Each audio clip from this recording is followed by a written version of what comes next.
Chris, will the Clippers be back here Sunday playing the Game 7? What? Your feeling about, your level of confidence that you'll be back here again. What you think? I'm on the team. What you want me to say? Nah, it's over. I mean, that's what you want to hear? Yes. Come on, man. You've been doing this long enough. Seriously, right? You can expand upon that. No, I don't know. Everybody in here laughing for a reason. Real. Don't ever mention my brother again. You don't know my brother. You say whatever the you want to say about me, but don't mention my mother family.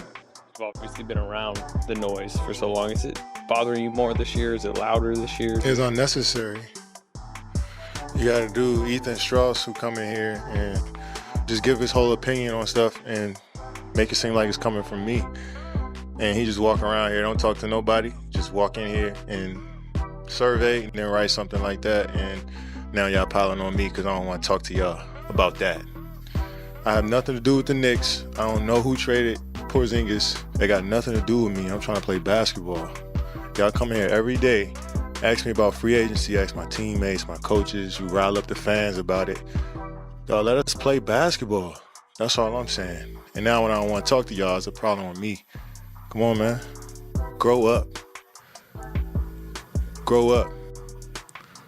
Yeah, you grow up. Come on, bro. I come in here and go to work every day. I don't cause no problems.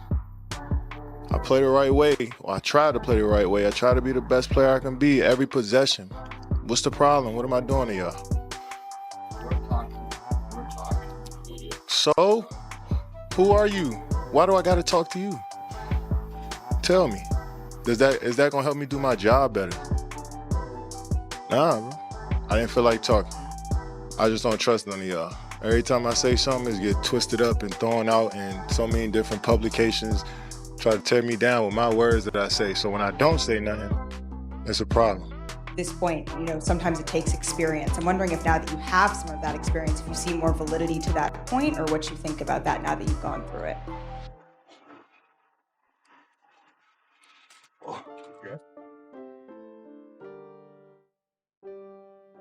Mark Schwartz, ESPN.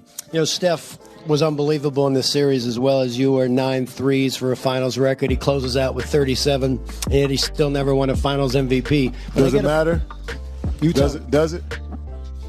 We won 2 champs. We just won back-to-back. I don't think nobody even worried about that type of stuff. Won't you overreact and get over here so I can knock your big ass out? Hey, come on. And maybe put it on True TV. Hey, another tweet out the air, baby. Come on, Duckster. Come on, man. You'll never hit a man with glasses. Steven's second time in 3 games. You guys really struggled when Russell went to the bench. You were out there for part of that. What goes on when he goes to the bench? Why is Houston so successful? And do you sense that they sort of get an energy boost just from him going out of the game? Hold on, Steven. I don't want nobody to try to split us up. We all one team. Regardless if I go to the bench, if Steven's on the floor, if I'm off the floor, we in this together. Don't split us up. Don't try to split us up. Don't try to make us go against each other. Try to make it against Russell and the rest of the guys. Russell against Houston. I don't want to hear that. We in this together. We playing as a team, and that's all that matters. That's it.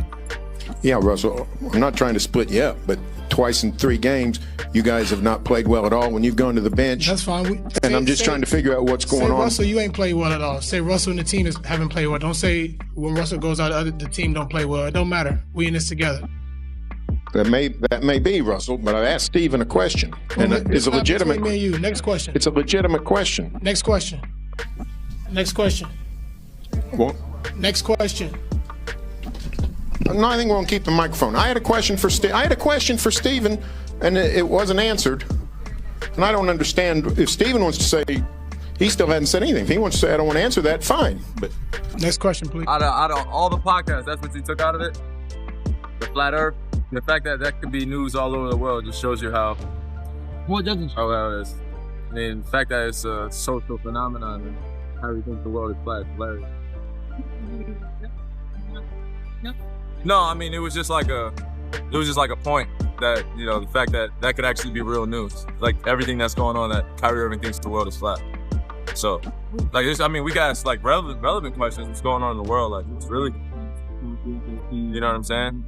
or what I really believe, or who I really am. That'd be nice. But the fact that that's what everyone got out of the podcast, that's hilarious.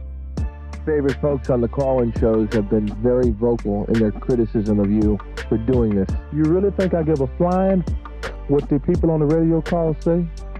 Thank you. They say that Magic's not dead yet, and Billy Cunningham's number is retired. So why can't you leave it alone? I really don't give a fuck what they say on the call-in shows. I'm just asking the question. I'm just giving you an answer. I'm just asking the question. I'm not talking about the call-in shows. I'm just asking the question. It's not about the fans. I really don't give a flying. Well, you can't say flying fuck. I really don't give a FF what they think. Who are you wearing? That's not Celtic green. Hey, look, straight up. You can't just grab something from the 1970s and try to bring it back. Retro is a look, okay? Well, you're trying to bring back the glory of the Celtics. I was bringing back some but as you see, it's working, and that is not.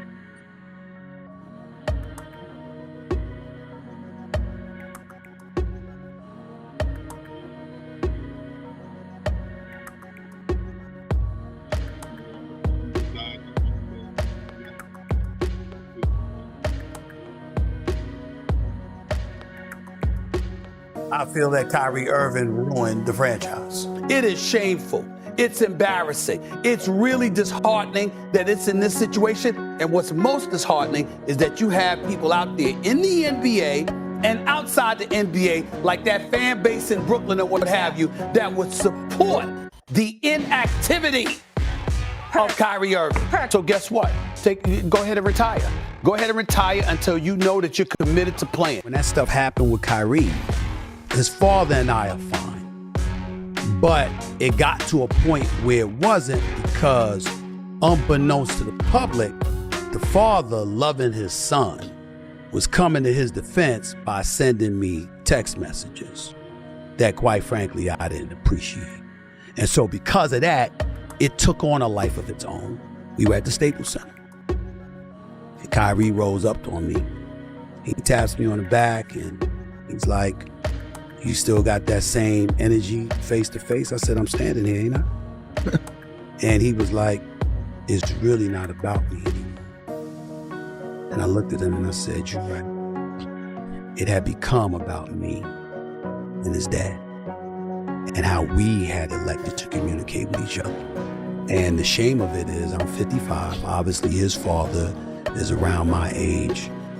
And the younger son was the one that had to educate us. This is really about y'all. Mm-hmm. And so I just said, that's what men do. Kyrie Irving is right. And I called his father. And we resolved everything, and we met face to face, and it's no problem. I said to him, "I'm still gonna judge your son by what I see. But this notion that there's gonna be personal animus or whatever, I thought I was just doing my job. If it looked differently, that's on me." Twist your words or read too much into what you said, but being around young players energized you. That's not a statement about maybe you'd like to see some young players on your team? Wow. You know what? That's a Bikram yoga stretch. You stretched the hell out of it. Good job. Good job. I'm not even going to answer that. That's just silly. Thank you for joining us on this journey. Until next time, keep enjoying the game, and may there be many more epic reactions. Take care, and see you soon.